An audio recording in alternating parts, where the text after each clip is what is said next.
Good day. This is Joanne Yoham, Regional Director for ICCA, the International Congress and Convention Association. On behalf of ICCA and ASAE, I would like to welcome you to this virtual session on global collaboration through advanced knowledge. In other words, how associations and suppliers collaborate to maximize return on investment and the legacy of events. ICCA is the global community and knowledge hub for the International Association meetings industry.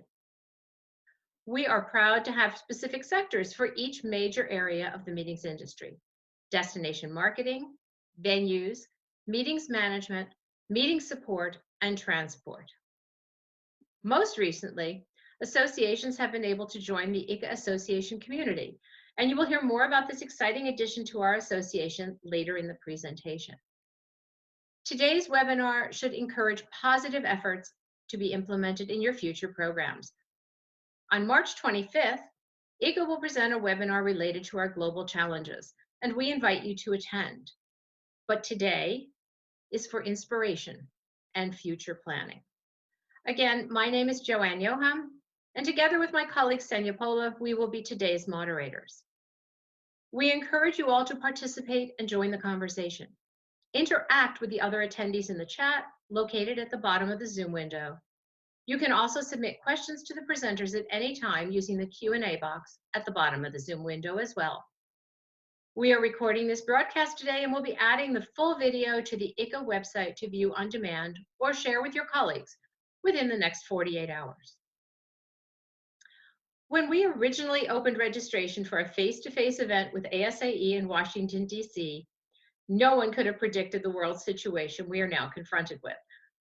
However, we are delighted to still be able to go ahead with our program in a virtual environment. And the positive note is that we are able to share this information with a much larger audience.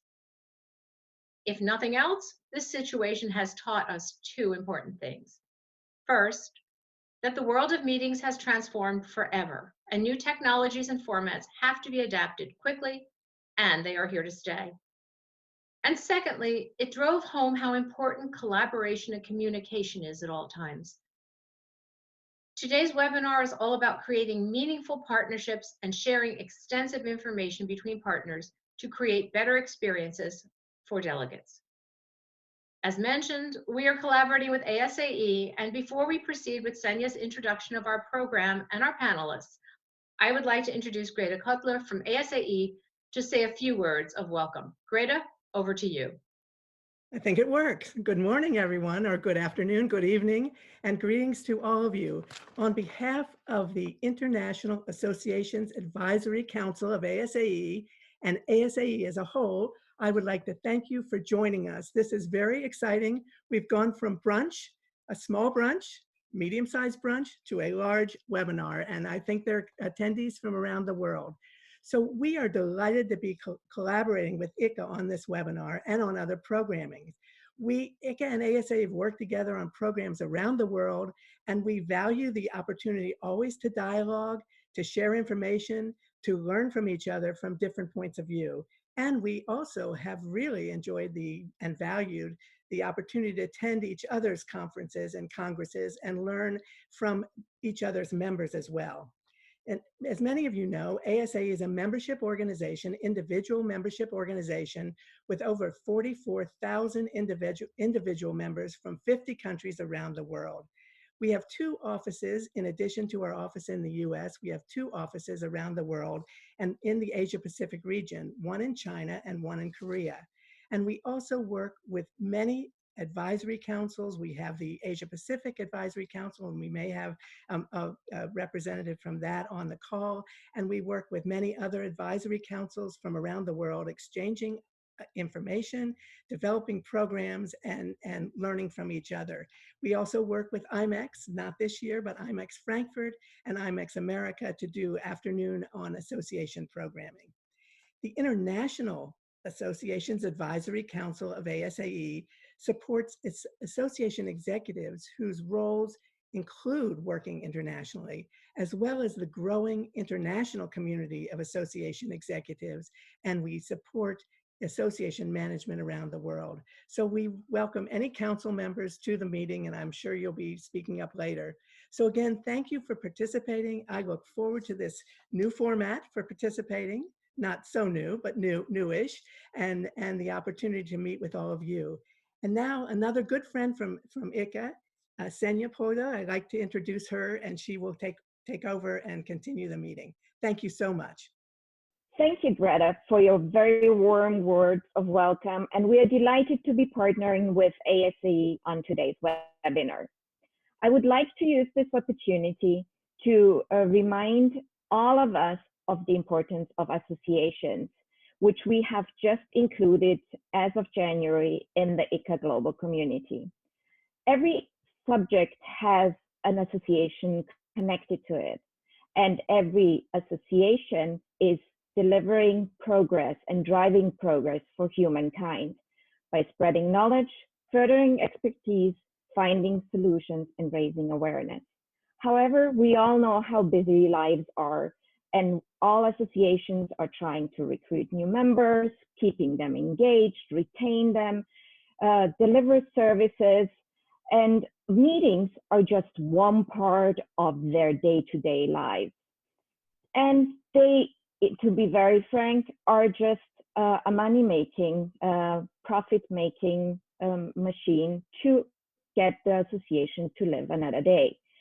However, it is important for all of us to understand that the progress really happens through association meetings, and we have to go beyond just the economic impact. Associations and all stakeholders and suppliers need to help create legacy programs, improve local policies, engage with local communities, and forge partnerships. In order to do so, it is now more important than ever to forge more meaningful partnerships and collaboration. And this can only happen if we all understand each other. Our webinar today, as Joanne already mentioned, serves as a testament to the importance of collaboration and will demonstrate successful examples of partnerships between not only associations and destinations, but between all stakeholders. Our panel of speakers will share their positive best practices and hopefully inspire you to adopt some positive and new examples. Especially in this time of crisis, it is important to think of new innovative ways. And now, without further ado, I would like to introduce our first case study, which will be presented by Jim Piowski from the Institute of Management Accountants. Jim will share his positive experience on how connecting local members in the destination to organizers and staff has ensured a good understanding and connection of the organizational culture and expectations of the association and its members at the event. Jim, please go ahead. Thank you, Senya. Thank you, ICCA, for hosting this event. It is truly my honor to be here with you today. So exciting to see people from around the world join this virtual meeting, and hello to everybody. I know people are inconvenienced with the situation in the world, and I just want to thank everybody who has joined us today, whatever your situation, and thank you for being part of this event. Today, through this case study, I want to talk to you a little bit about connecting members in local areas where they are in order to gain insight and help prepare for meetings and events and activities, using that local knowledge to help increase the positive outcomes for the programs and activities that we offer. I'll talk a little bit about the broader association programs that we offer through the Institute of Management Accountants first, and then explain how that helped us at the local level and then ultimately on the global level. So the organization that I work for is called the Institute of Management Accountants. We just celebrated our 100th year last year. We are a professional association of about 140,000 professionals who work in the accountants and finance industry. Our members are in countries around the world. For about 90 years of our membership, a vast majority of our members were in the United States, and then for the past 10 years or so, we've really become a global organization with members in over 100 countries around the world. and actually have more members outside the United States than inside the United States. And over that time, our board has remained still mostly in the United States. We have a very large board of directors, 53 members, and even to this day, most of our board of directors is located in the United States. So what we found is that we really needed to diversify that board of directors because we weren't really hearing the voice of the members from around the world.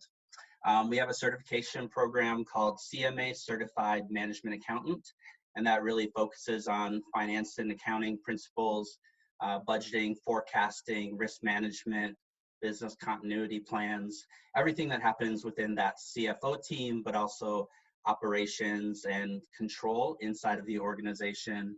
And that really happens very universally around the world.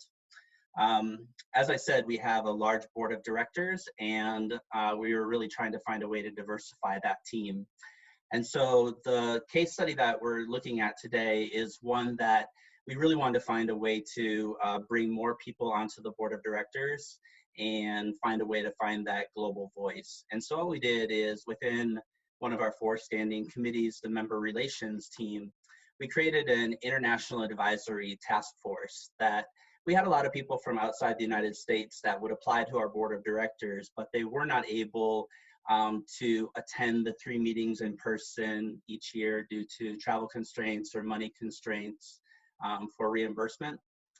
So we created this task force that we would reimburse their expenses. We would bring them to one of the 3 meetings each year, and we create a very structured way to hear their voice.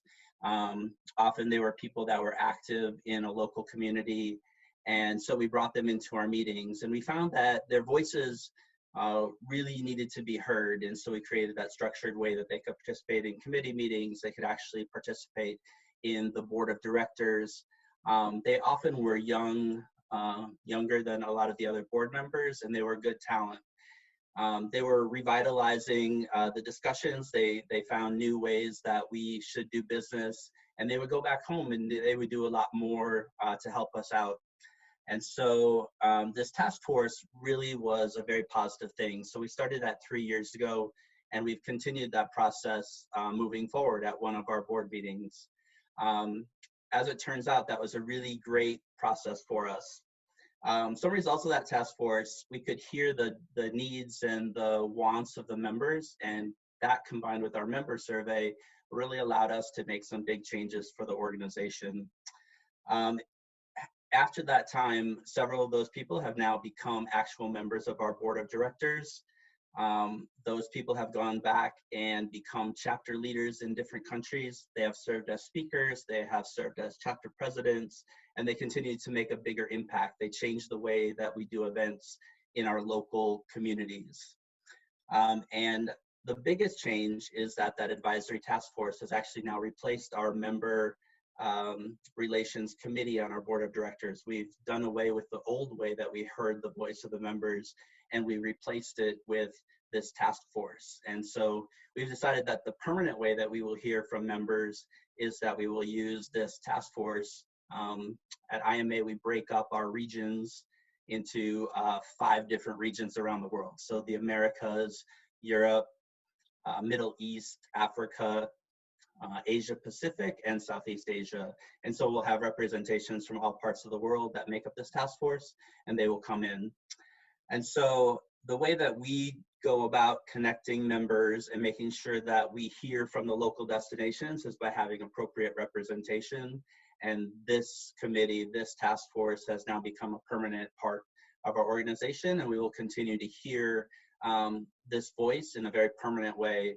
We will continue to find new and emerging leaders through this process, and we will continue to move forward finding this talent and using this as a permanent way forward. And so we think that making sure that we reach out, we hear from people that are in the markets, and then being able to use their talent for a future pipeline for us is the way that we continue to move forward. The other really positive outcome from this is that our board now has more female representation. We have more than male representation. We have more people than ever from outside the United States. And our goal is to be representative of where our membership is based in the next few years. And so with that, I'll wrap up my presentation, encouraging you to use more members in your local area as you prepare your local programs, hear what they have to say, what cultural norms might be different than what you expect, and make sure to customize them in your local chapter. And I'd just like to thank you for your time.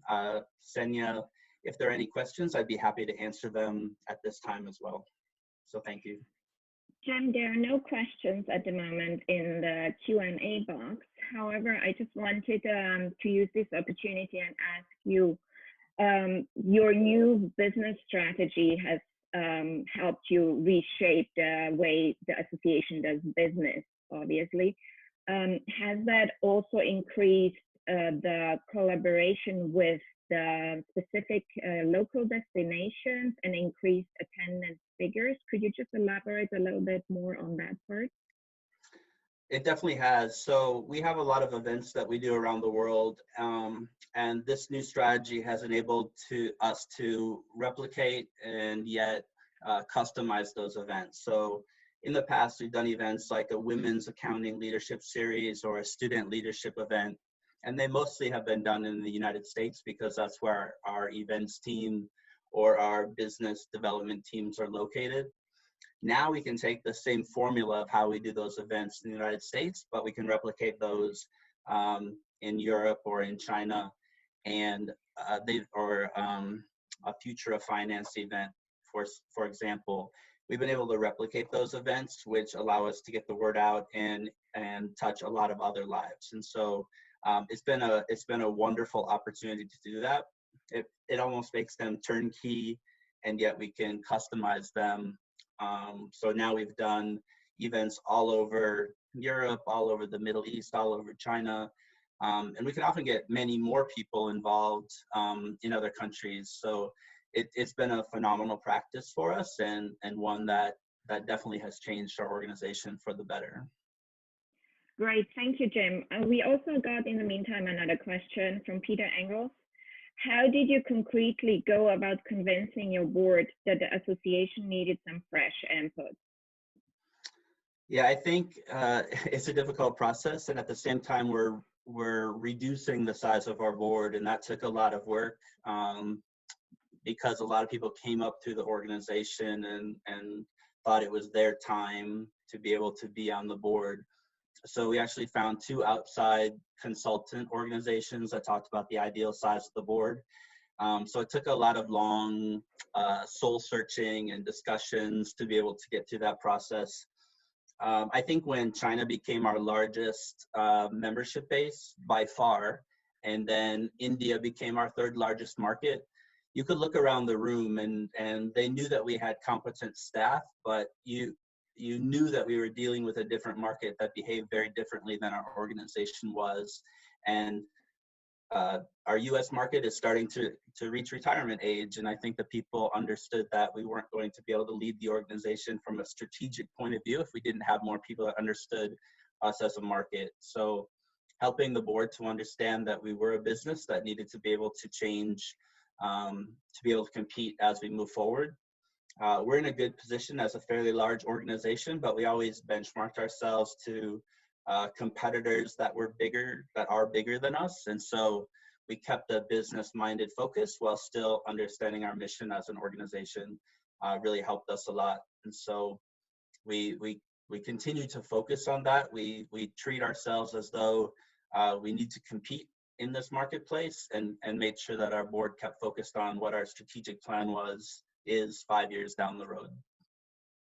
Excellent, thank you. There is another question from my dear friend Rajni Nair. The advisory committee, when you formulated that, was this voluntary or region-specific representation? So the first year, it's definitely voluntary, but what we did is we have more people apply for our board of directors than what we're able to choose. And we also have a call that goes out for volunteer positions. So it might be a one-time volunteer activity. It might be a position on the board of directors. It might be to help out at conferences or events. So we took people that weren't selected for the board of directors, but still wanted to help us out in some other capacity. So we, in consultation with staff that are around the world and also from our board chair and others that may know people. They were selected to come for this opportunity.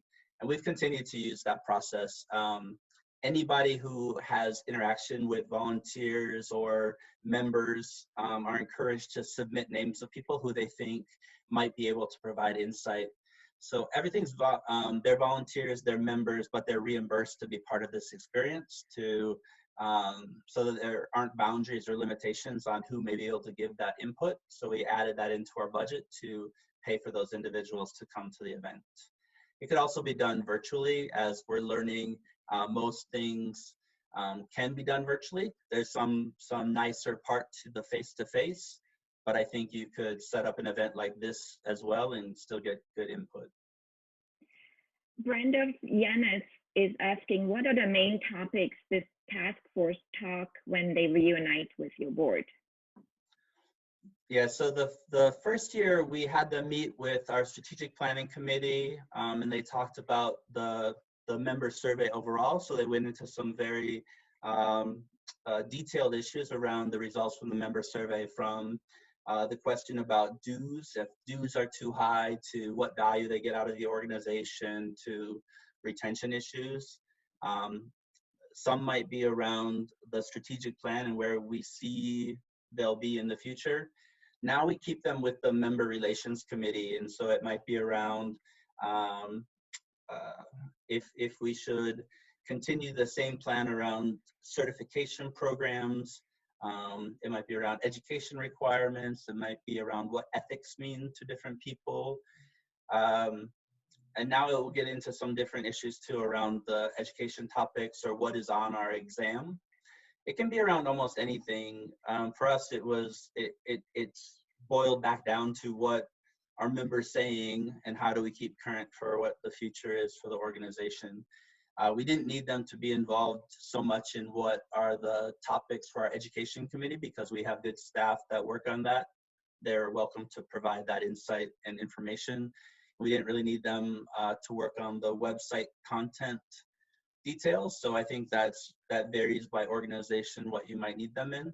If you're an organization of in the pharmaceutical industry, you might have doctors, or your organization might be made up of lawyers, and so it might change based on your organization. But for us,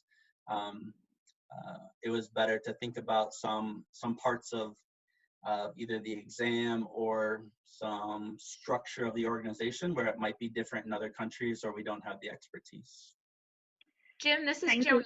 I'm going to break into here. We have a lot of questions that are in our question and answer box, and I think that's very exciting. We are going to capture all the questions so that we'll ask you afterwards if you would answer them so that we could post them with the video when we post that.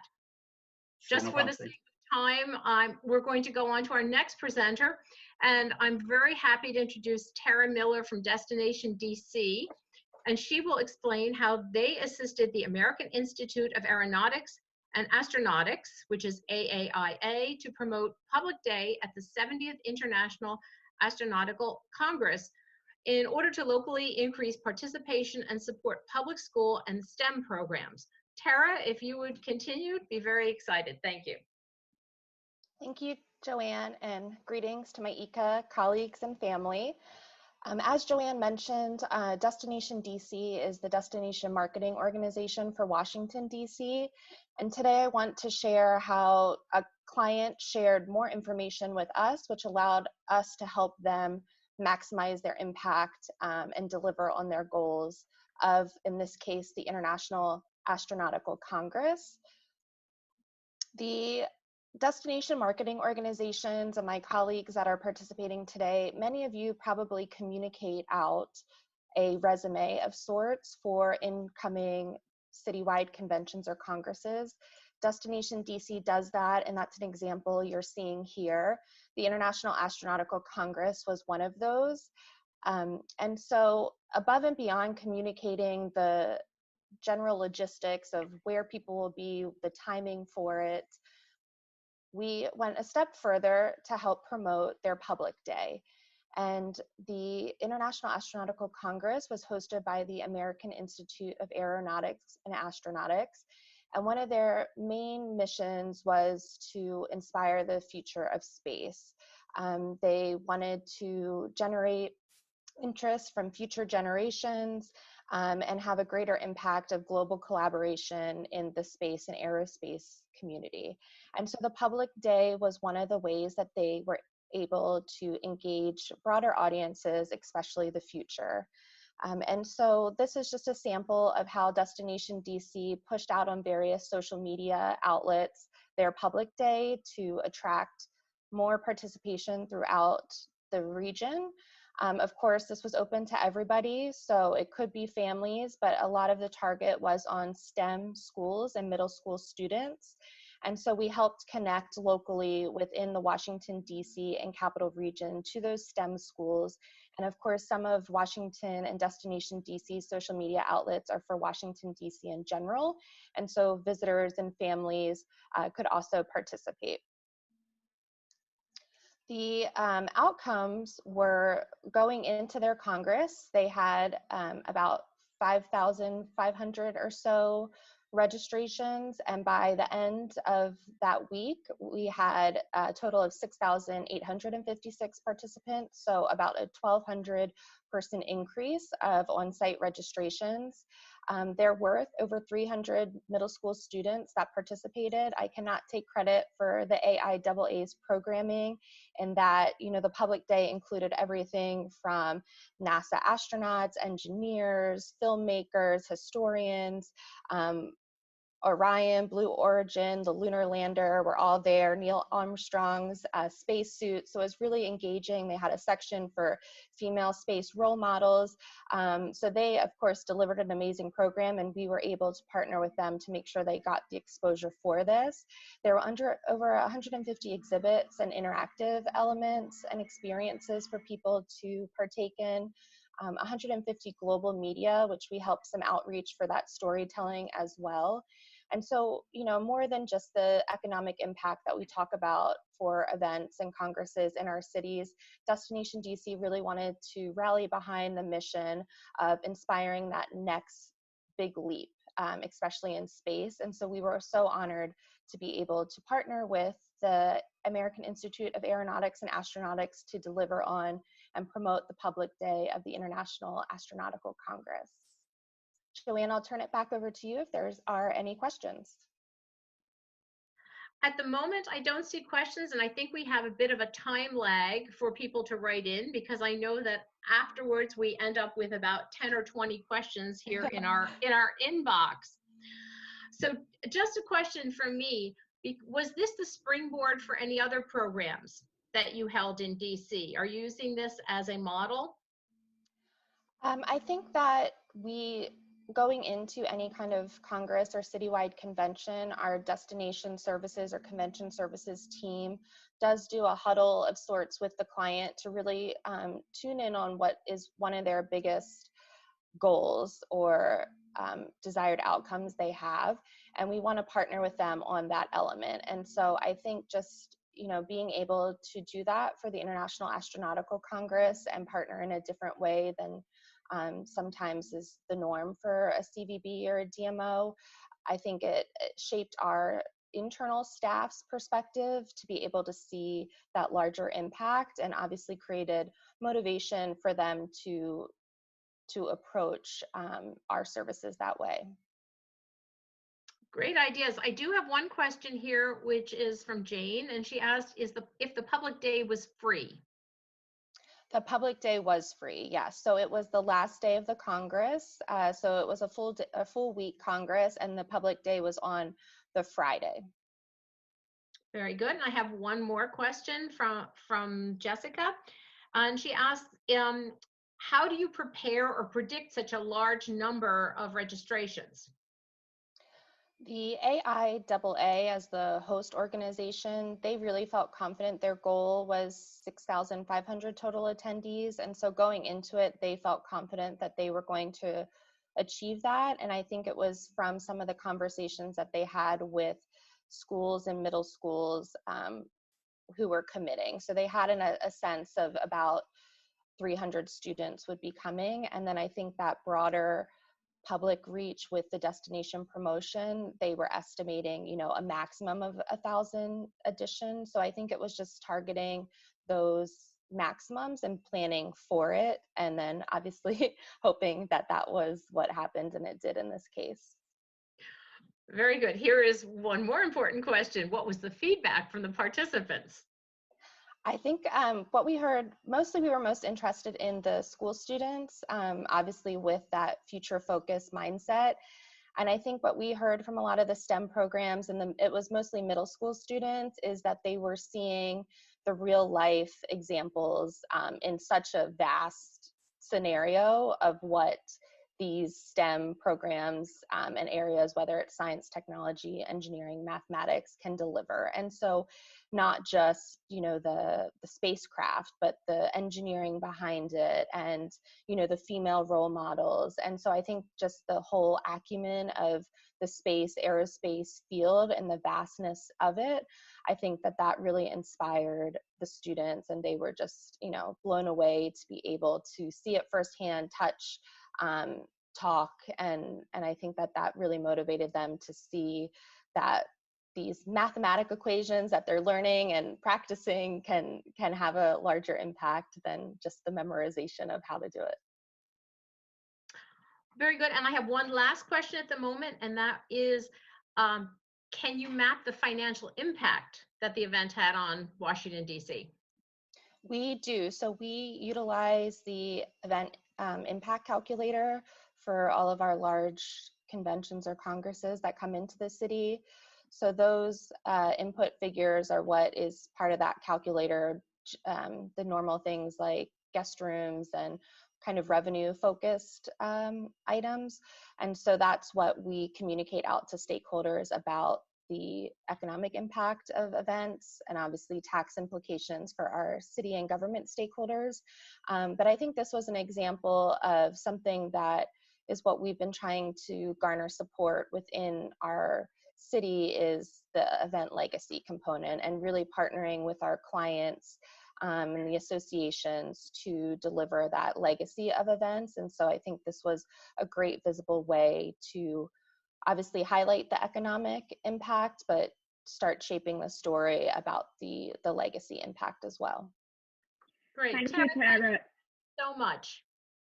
And In order to keep on track, sorry, Joanne, to be interrupting, I wanted to introduce our next speaker, and there is quite a few more questions in the Q&A box. So Tara, if you could answer those in the meantime, or otherwise we will get to them later and post them on the website.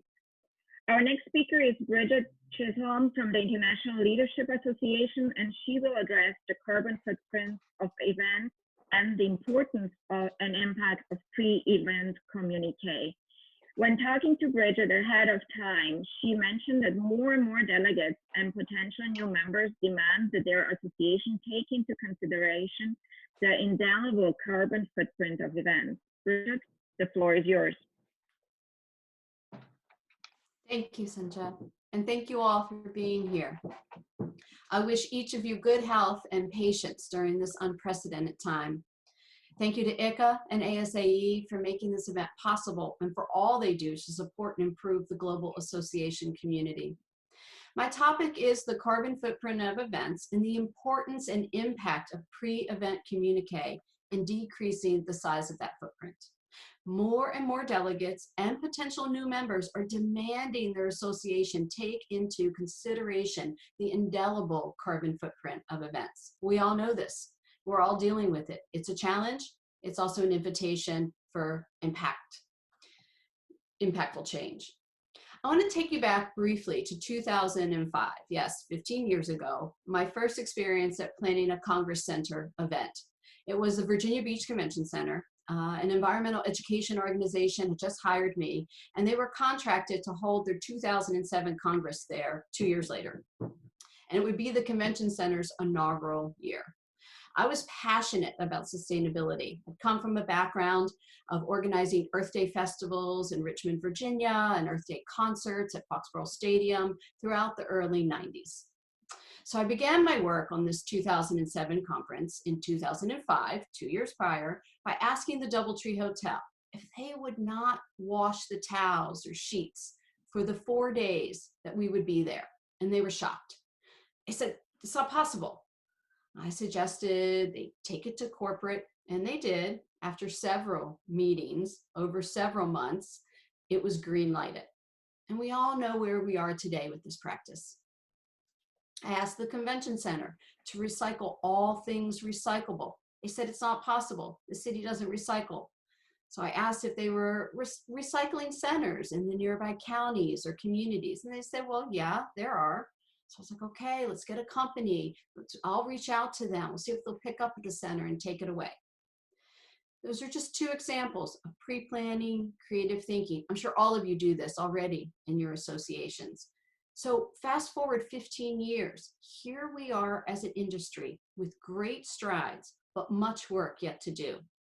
And we, associations, are in a position to create impactful change. We know this. We know the footprint we create. We know we're being asked to make changes, and we've made a lot of changes. But in order to continue to improve on those, we've got to work well in advance of our events. Advance communique, pre-planning, persistence, partnerships, progress. At the International Leadership Association, where I've been for the past 9 years, we have a sustainability leadership member community. I hope you all have something like this already in place, or if you don't, I invite you to do the same. That committee helps with conference programming by bringing in global leaders to speak about the power of purpose and sustainability efforts at their organizations. They also look at where we're going to be and have I ticked all the right boxes and asked all the right questions. I communicate well in advance of my event via the RFP, right? All the things I know are possible and, well, maybe impossible, because impossible becomes possible and the carbon footprint becomes smaller. Because without those asks well in advance, it ain't gonna happen. I encourage you to do the same. And I will share with anyone who's interested all the items that are in my RFP, and I would love to see what you have. We can all help each other make these changes and lower that carbon footprint. In conclusion, asking for meatless menus, but never reading the recipe or tasting the product can be a huge mistake. Ticking a box that says, give me the green option, is not going to do it any longer, especially not with the critical eyes, ears, and hearts of those entering our workforce now. When a city does not win your bid, always, always make it clear to them why. Transparency leads to change. The opportunity to affect change at the local, regional, and global level becomes possible when you let them know that their inability to have a composting program in place, or prepare a tasty meat-free menu, or commit to carbon offsets, or address the UN SDGs, or embrace the local farming community, if you let them know that their inability to do those things tip the scale away from them, change will happen, and smaller carbon footprints will become a reality. Thank you. Thank you, Bridget. There are no questions for now, so I'm assuming people will start with them as we go along. I do have a question, though. Do you go out during your site inspections and ask for those menus to taste them to actually ensure that they can deliver what you're asking for? I absolutely do. And if they are unable to prepare them, actually ask for the recipes, Senja, and take a look at them. Now, not everybody is a cook, right? Or has that ability, but yeah, I do.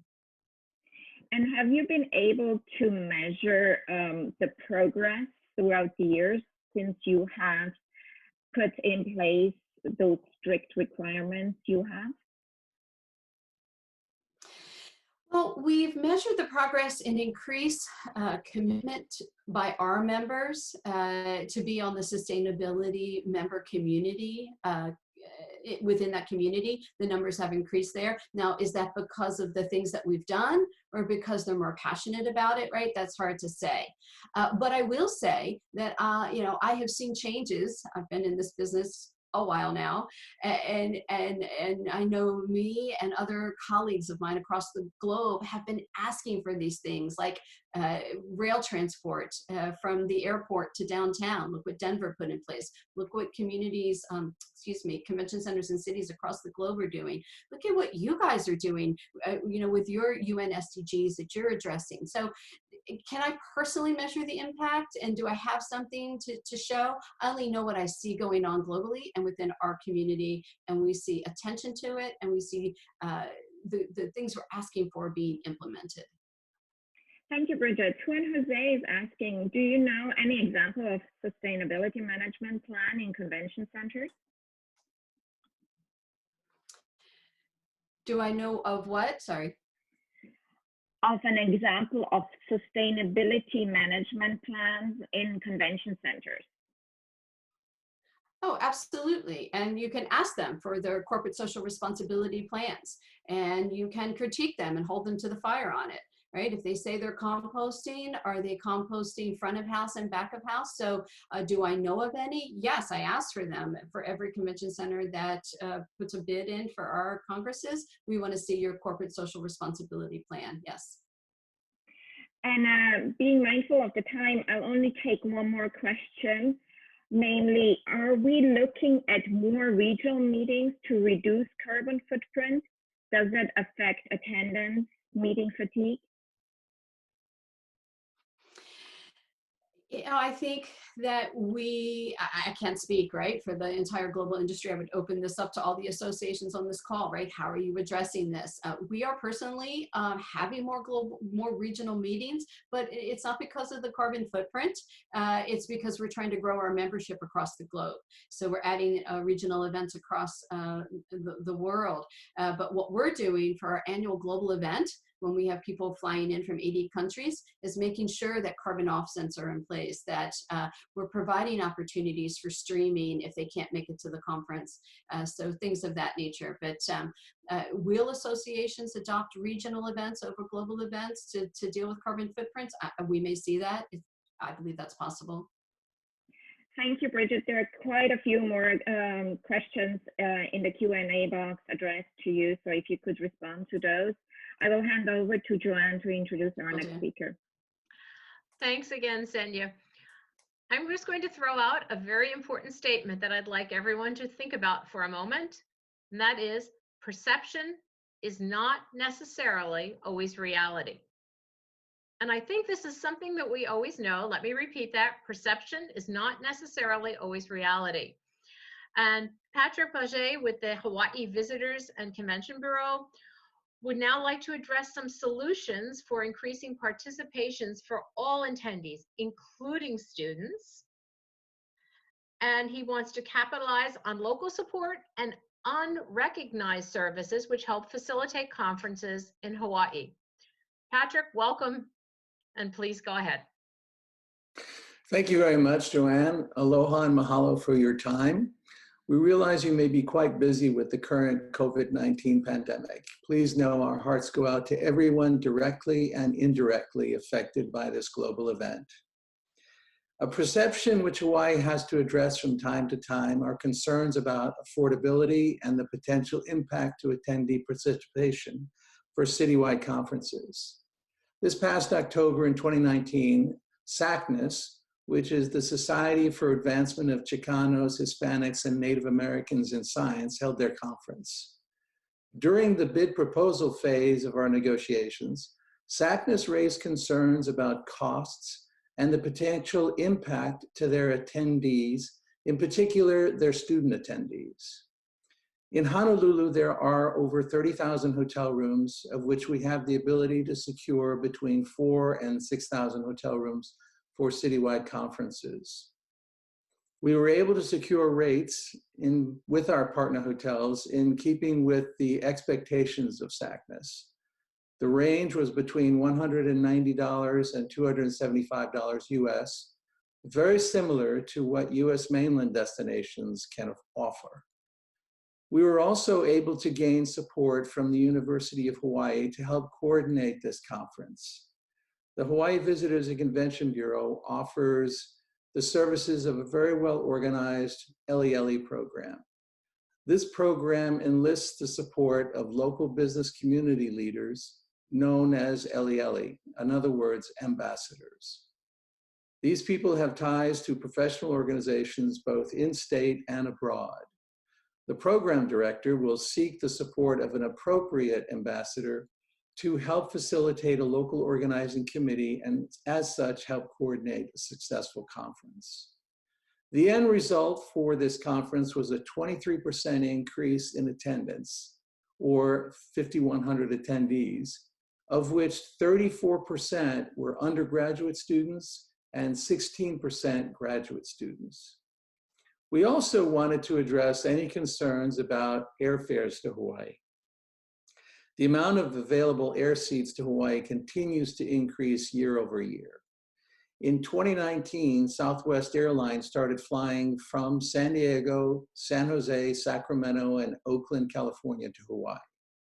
Hawaiian Airlines also started flying nonstop from Boston.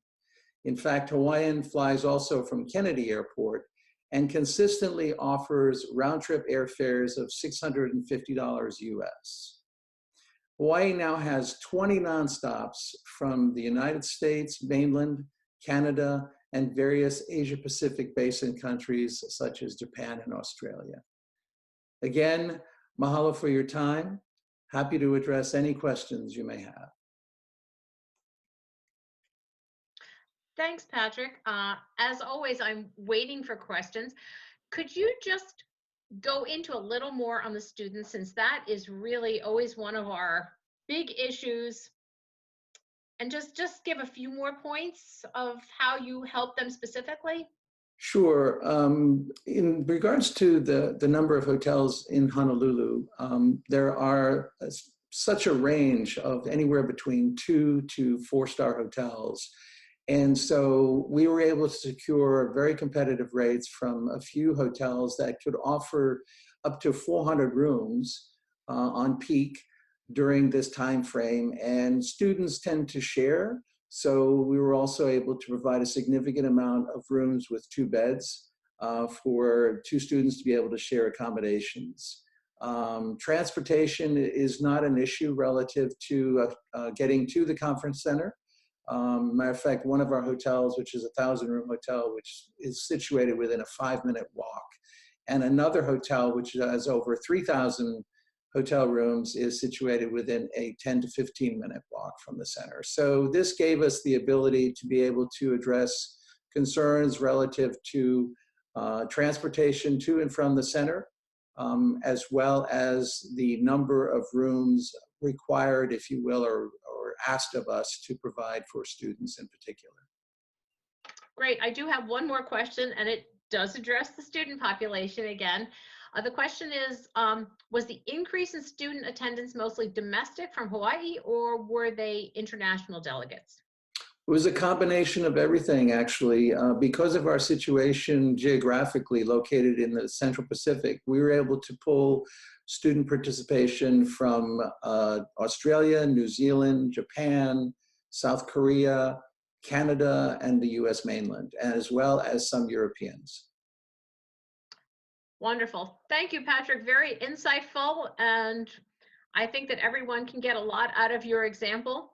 Just to mention, we are going to have contact information for all presenters at the end of our presentation, so you'll be easily able to get in touch with everyone. Thanks again, and Senya, over to you. Our next best practice example comes from Danielle Harris, who is with the American Concrete Institute. And Danielle will focus on the importance of forging key strategic partnerships and how those have improved attendance at her association's event. Danielle, please take it away. Hello, everyone. My name is Danielle Harrison. Like you said, I'm with the American Concrete Institute.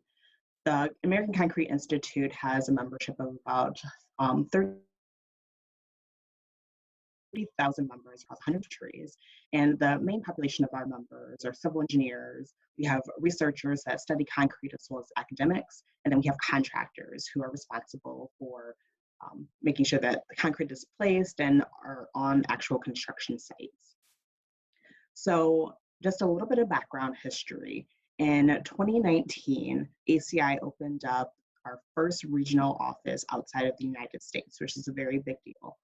After a lot of research and looking at all of the different global areas that we have members in, we did a lot of evaluation and decided that the Middle East was a great place for us to start doing some organic growth to the Institute.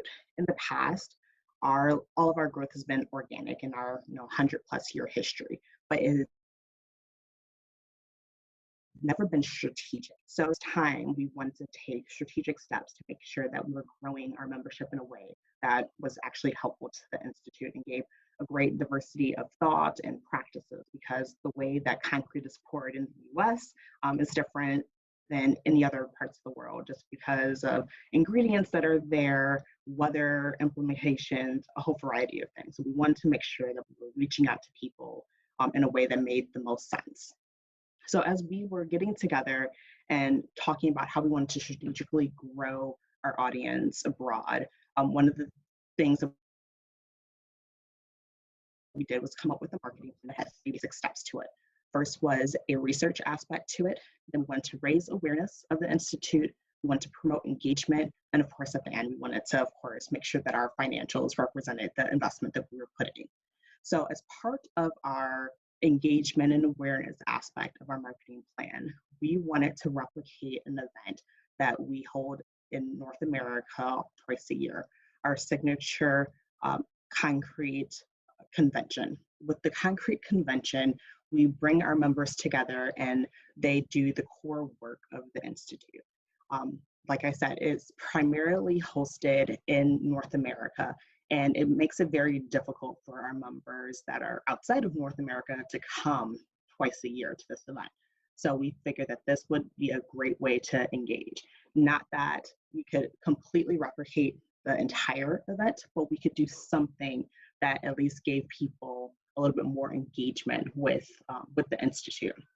So back in 2018, there was a group that reached out to ACI and that said that they wanted to host a one-day conference with us, which is very much in line with events that we already do in the United States. So we went over there, took place in that one-day conference, and we were able to see exactly what type of capabilities they had. It was very well run. They had lots of other organizing partners. They had sponsorship capabilities for this. Normally when we have partners in the US asking for a one-day conference, it is just in a tiny room. We got about 20 to 30 people that are there in attendance, and our speakers speak for about 8 hours. But that really wasn't the case for this. It was a much bigger deal than even what we anticipated. There were sponsorships that were put together. There was well over 120 people that were in attendance, which was beyond what we initially thought was going to happen, which gave us the idea for, in the future, being a partner with this organization. So in 2019, as we opened up our office in Dubai, we said, well, it'd be really nice if we put together a conference like we were talking about that was very much kind of similar and would get the ball rolling on our biannual conference that we have. And so obviously this group that we worked with, the Jordan Concrete Institute, was #1 on our list of people that we can reach out to. We knew that we do have a global database of people, but we wanted to reach out to, we knew weren't necessarily in our own database. And so working with this group and then their additional partners was really key in making sure that we got the word out there to everyone. So when we decided it was about March of 2019 that we actually wanted to get everything together, we put together a MOU that gave a great breakdown of the duties and responsibilities, how the ACI name would be used and how the Jordan Concrete Group's name would be used. And then together, we came together really quickly to put everything in place, whether it's the marketing materials for it, reaching out to institutes, the sponsorships of everything. It went really fast, but it was really great to have that partner because there were things and people and resources that we didn't know about. While we do have an office now in Dubai, this event was taking place in Jordan. So we didn't have that know-how of what venues would be great, what which local entities would be great to work with. There were just a lot of unknowns. And so having that on-ground partner was really key to making sure that this happened. So in the end, the event took place to a great success. There were more than 200 people in attendance from more than 6 countries. So we had people from as far away as Djibouti. We had people from Saudi Arabia come, the UAE come. It was really well attended, and it actually ended up being a 2-day event just because there was capacity to do so. But the ability that ACCA had to actually put that event together, we could have sent out mass emails to people, but we wouldn't have been able to engage with some of the local universities that were able to participate. We couldn't engage with the students to help be people that gave directions to everyone during the passing by time for the events. That's a level of detail that we wouldn't have been able to do if it were not for an international partner in helping us to put that entire event together. So thank you very much for your time. If you have any questions, I'll be here for you. Danielle, there are no new questions at the moment, so we're still waiting on that. While we wait, I do have one.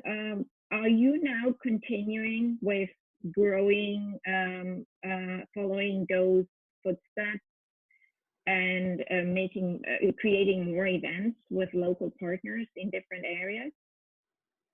Yes, we are. So based off of this one event, the idea is to franchise it in some type of way.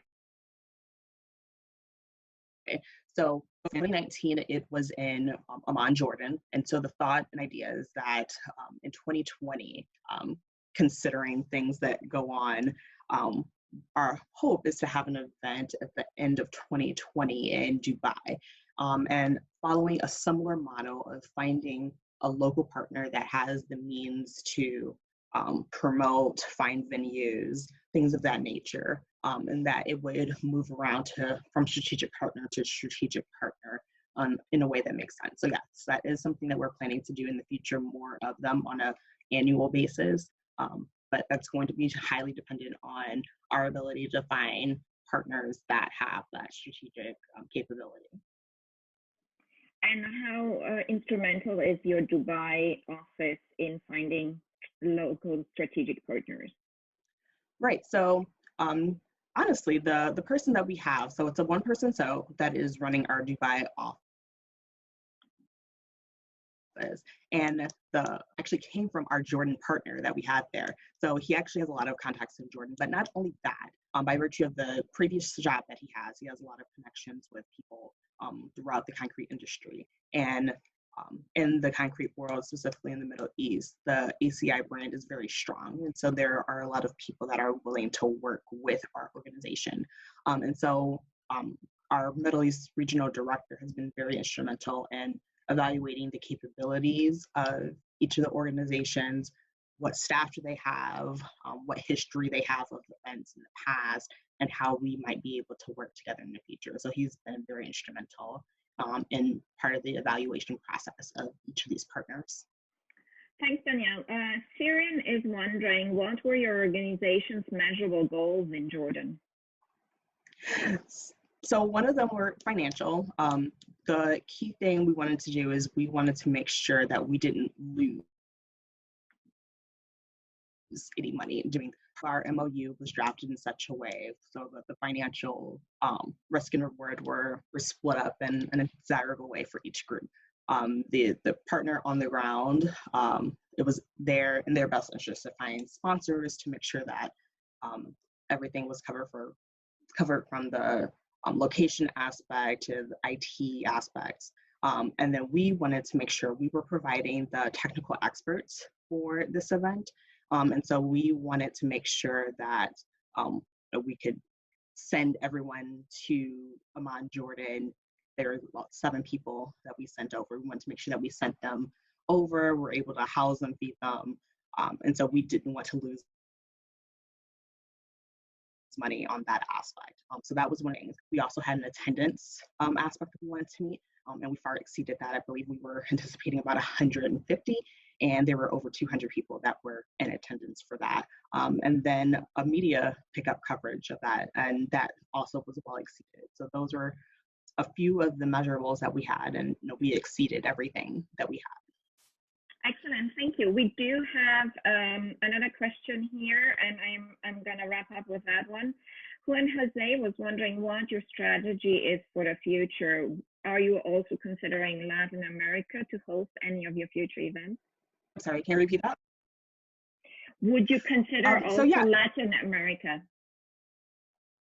Yeah, so we actually, ACI has a very strong presence in Latin America. And so as of right now, our key focus is the Middle East and growing that region. But that is not to say that we are not looking or aren't open to opportunities in other places. We do have several partners that I believe actually would be very interested and have the capabilities to do that. So I believe that absolutely could be something in the future. But as of right now, we are focusing most so on the Middle East, and will continue to do so. I'm actually really excited for the possibility and the prospect of doing work in Latin America. Thank you so much, Danielle. That was really very insightful, and thank you for participating in the webinar as well. Our next example comes from Francesco Leboeuf, who is with Group 360, and who will share how during his time with the Direct Marketing Association, they have successfully expanded international attendance at their events by working with the local equivalent organizations in numerous countries. Francesco, over to you. Thank you very much. Hello, everyone. To echo the sentiments of my colleagues and peers that have presented to you so far this morning, I hope that you're all staying safe. I hope you're all being well and helping each other out in this tremendous difficult period that we're all existing through. As it was introduced, I will try to share with you some thoughts on that I experienced during a previous employment. Although today I am a director with Group 360, we are a technological platform that helps associations, societies, NGOs, and corporations expedite the process of sourcing their events. I'm drawing on a wealth of years of experience as a trade association and professional society executive, where I had been the senior vice president with the Direct Marketing Association for 10 years. I hope to also be able to complement the abundance and caring that was shared by 5 preceding presenters and one more to come after me, so that we could close the loop on the importance of knowing that it is extremely important to echo the famous quote from St. Augustine that said that the world is like a book and not the travelers to read by my own page. But that I like to rely on the fact that collaboration in not only extending a product, but also service of an organization to another organization or sister organization elsewhere, it's imperative that you respect their talent, respect their input, and make sure that you collaborate on a daily basis. The example that I'm going to talk about was trying to resuscitate an international division for a major international trade association that was experiencing declining attendance and participation by our very esteemed and astute international colleagues from all over the world. I was given by the president, CEO, and by the board of directors of the society at the time to take over tutelage of the division, which was previously not mine. I was primarily in charge of education, councils, conferences, exhibitions, many other divisions, but not the international.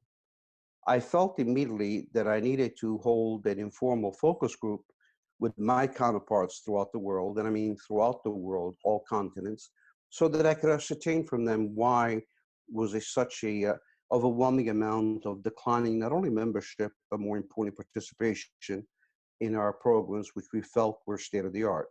And I soon came to realize that what omission and error we had caused was that we were not respecting with the same degree of authority their input and participation in our programs as we felt we were offering through ours.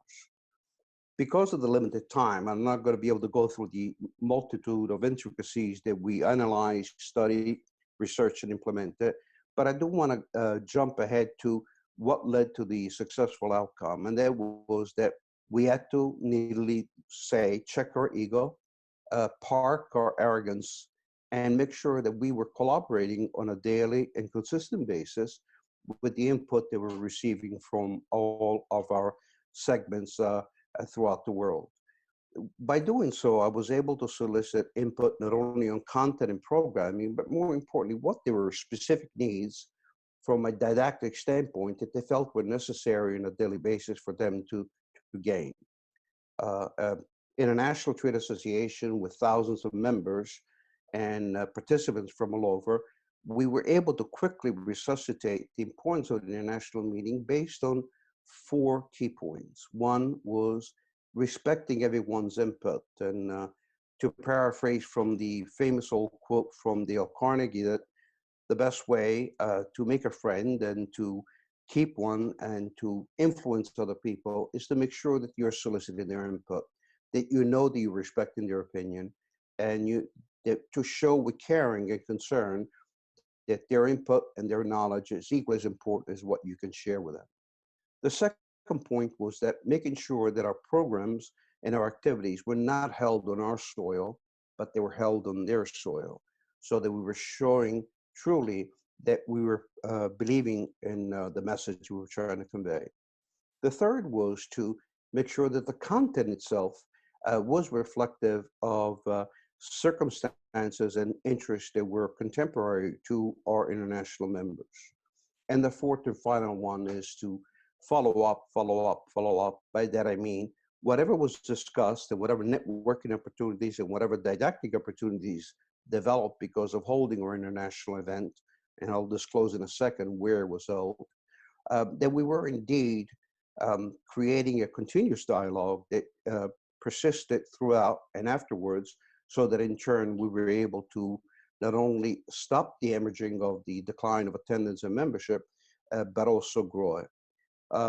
The event was the International Strategic Forum on Leadership and Management in Direct Marketing, which I created from scratch. And the event was held in France, it was held in Spain, it was held in Germany, with tremendous degree of success. And if I were to say hindsight that I had a brilliant idea, I will be lying and will be exaggerating. Certainly today, a decade and a half after having done it, it seemed that it was a natural choice. I was probably just reacting to movement, fear, and adrenaline, but it proved successful because I implemented leadership tactics that I learned all throughout my scholastic engagement and aptitude, as most of you have. I don't want to belabor the point anymore because I certainly want to engage you, but the important thing is, let me go back to St. Augustine. The world is like a book and not the travelers to read but one page. The important message is also the fact that we have to show respect for the talent and collaboration on members, stakeholders, participants, attendees, suppliers, and partners from all over the world, because there is not one nation can certainly contribute all knowledge. Knowledge is not a proprietary activity. Knowledge is a collaborative activity.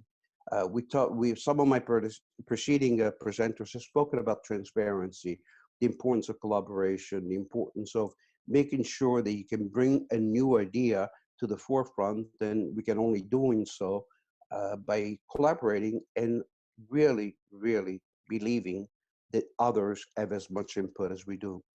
So to that end, I would like to definitely engage any questions if there are any, and certainly I will follow up with responses to others afterwards. But if anything, I will leave you with one thought additional thought, if I may.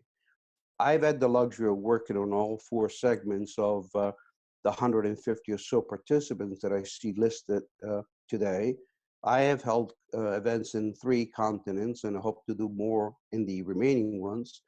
But the key learning that I've taken away from multiple years in our collective industry is that I've been an association executive. I worked in corporations, both publicly traded and privately held. But I've also worked on the partner or supplier side, or I like to refer to it as business partner side, whereby I now truly understand that it is indeed a collaboration in order to make sure that all stakeholders are satisfied and we're providing the knowledge and institutional learning that is needed, that we're doing so on a consistent basis and on an equal basis and strengthening our relationship. So please, I beg you, keep up those great relationships, especially in difficult times like today. Please ask questions. There is no such thing as a stupid question, just probably a stupid answer, which I'm about to give if you have any questions. So again, my name is Francesco Leboff. I thank you for listening, and I look forward to engaging any questions or thoughts that you may have.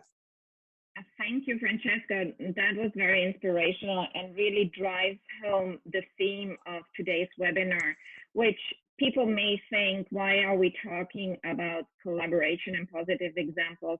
But there's never been a more important time to start nurturing meaningful relationships and drive home the importance of collaborating, because in this we are stronger together to survive. We do have a question. What effort did it take for the organization to put the ego aside? What kind of conversations had to happen? Phenomenal question. Thank you for posing it. A lot. I certainly distilled and synthesized what had happened, but it was a process of many months. First, I went to the CEO with a business plan, and it was somewhat flimsy at first, and I needed his help as well as the help of one of my colleagues in the association at the time. There was about 125 staff, 45 of which reported to me in my 3 departments. I then was given permission to go to the board of directors, and the board of directors listened attentively. They had a lot of questions. They had a lot of objections also, and rightfully so, because it was a financial commitment that at very, very best, if I succeeded, would have generated a revenue neutral, but no guarantee that would even get there. It most likely needed a subsidy. I will summarize the board of directors' final reaction and approval into saying the board chairman at the time said, listen, if he's willing to stand on the table and beg for this and put out his own reputation and credibility to make it happen, let's give it a go, and then we'll evaluate. The second thing, though, besides what I did in New York at headquarters or in Washington, where I had a satellite office, was more important is that I immediately phoned, and this is well before the great utilization of Zoom or Skype or texting. I phoned on extensive phone interviews a dozen leaders. These were the counterparts from my CEO in New York, in the United States, in Asia, Europe, Latin America at the time, and obtained their input, and their input became critical to the baseline of the decision. Once the event was launched and was clearly acclaimed and successful, it certainly proved that the decision was the right one. But again, I take no credit. It was a collaborative effort. It was the strength of the support of the board. It was the strength of the support of my CEO, the phenomenal staff that I had at the time, as well as the input from leaders. Once you check your ego at the door, it makes the job a lot easier. I hope I answered the question. Thank you, Francesco. That was very inspirational, as I said, and very insightful. And I would like to hand over to Joanne for our last presentation for today. Thanks again. One thing that I am noticing, and I'm going to assume that all of you on this webinar will agree, is that we have more similarities than we do differences. At this point, I'd like to introduce Jillian Butcher from the very unique venue, which is the Calgary Stampede. Perhaps you may think that Calgary Stampede is only there for their annual event, and that would be another perception that we may have.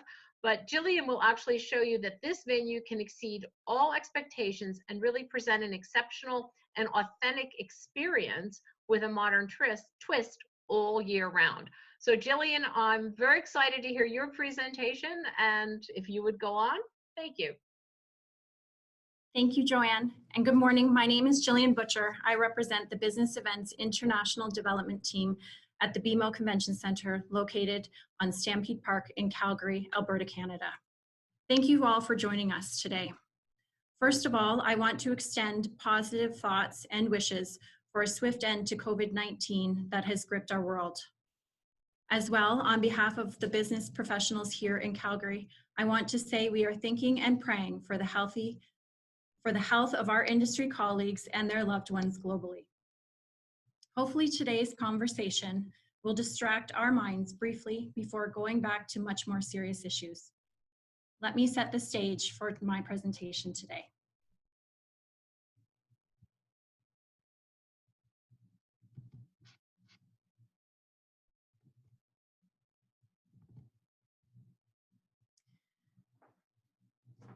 The Calgary BMO Convention Centre is located on 220 acres downtown Calgary, recognized as the Cultural and Entertainment District. This district is currently undergoing Canada's largest hospitality infrastructure investment. The centerpieces of this $2 billion revitalization will be an expanded BMO Convention Centre to be Canada's second largest convention centre and a brand new 19,000-seat event centre home to the NHL Calgary Flames. Both facilities will open in 2024. However, for 10 days every July, Stampede Park's 220 acres is famously home to the greatest outdoor show on earth, the world-famous Calgary Stampede, which draws more than 1 million attendees over the 10 days. A few years back, Calgary was competing to host CSAE's annual conference and trade show, which is Canada's ASAE. The event's format has always taken the standard route of venue hosting a trade show, one venue hosting a trade show, educational breakouts, plated meal functions with speakers, and a closing gala dinner with dance. Throughout the bid process, the planner had communicated to us that she believed the conference had lost its true feel for authentic hospitality. So Calgary's bid was significantly different from previous years. First, we proposed hosting the conference in 3 venues to better give delegates a flavor for our city. The opening reception would be held at our Glenbow Museum, educational events at the Calgary TELUS Convention Centre, with the closing gala to be held at the Nutrien Western Event Centre adjacent to the BMO Convention Centre on Stampede Park. Secondly, and for the purposes of this conversation, I'm going to focus on the closing gala. We really wanted to put a twist on the traditional sit-down dinner, so we proposed a rodeo. We thought how better to showcase our destination and what we are best known for than to host a rodeo. This idea didn't come without its challenges. We had already confirmed a week-long program running in that same venue, but as it turns out, the planner had planned on scheduling a dark day in the programming, and with some negotiations, we were able to accommodate both of our interests. It was important to the client we serve a full sit-down dinner. And as you can see from this picture, this venue doesn't facilitate a banquet setup. So we went back to the drawing board. Because Stampede Park is its own city within a city, we approached our carpentry team. Was there a way to create platforms that would cover our seats? And there was. In addition to the platforms, the event floor was split into 2 sections. One half had the dirt and the chutes for the rodeo portion, with the other half set for a dance party using flooring very similar to that would cover a hockey arena. The Nutrien Western Event Centre was not set up with a full kitchen. Now that we knew we could build over-the-seat platforms to accommodate dinner service for 500 attendees, could we service a 3-course dinner without having a full-service kitchen inside the venue? For that aspect, we relied on the full support of our food and beverage team. They set up bars behind every section, preset salads, as you see in this photo, and served a plated Alberta beef entree to all of our guests. And last, but certainly not least, how would we showcase all that is Calgary Stampede and a true, authentic hospitality in only a few hours? So let me back up for a moment. The Calgary Stampede is a not-for-profit community organization that preserves and celebrates our Western heritage. Our commitment to community spirit exemplifies the belief that we are greatest together. Supported by over 2,500 passionate volunteers, we enhance the quality of life by investing in agriculture and youth programs. It is for this reason that we have access to what we call Calgary Stampede assets. For example, the Calgary Stampede Promotions Committee, Outriders, Royalty, and Ranch Girls welcomed our guests and gave out our signature white Stetsons to all attendees. All attendees were later sworn in as being official white hat Calgarians. The Calgary Stampede Show Band and the Young Canadians set the tone for the evening. The Calgary Stampede Stock competed in the rodeo. And after the rodeo was complete, Stampede Entertainment provided the 15-piece big band style dance band that kept everyone on their feet until midnight. Today, attendees are still talking about the authentic hospitality and Western culture they experienced in this unique, untraditional format of a gala dinner. We were able to embrace the gala feel with top entertainment and within the organizers' budget. The organizers bought into our vision, and the event was an outrageous success for all. Thank you to everyone for your time, and Joanne, I am happy to answer any questions. Thank you, Jillian. I was looking at the chat box while you were speaking, and I think most of the words that were there were creative, out of the box, stunning, amazing. And the question is, will you have the opportunity to do this again? Absolutely. It very much depends on the year, but we will do 2 to 3 of these events every year. That is great. One of the other questions that we got in here was what helps you to identify good partners? What went into creating such a good vision? We really came together as a destination. We worked with Meetings and Conventions Calgary, our partners at Calgary TELUS Convention Centre, our hoteliers. We sat down and we said, what do we really want to deliver to these delegates? What is true to Calgary? What do people know us best for? And we came up with this very exciting opportunity. Thank you so much. It's kind of amazing that our webinar is almost coming to an end. I'm going to start my video and perhaps that of Senya too, just to say thank you to everyone who really took part in our webinar this morning. We are actually inspired by the messages that all of our speakers gave to us.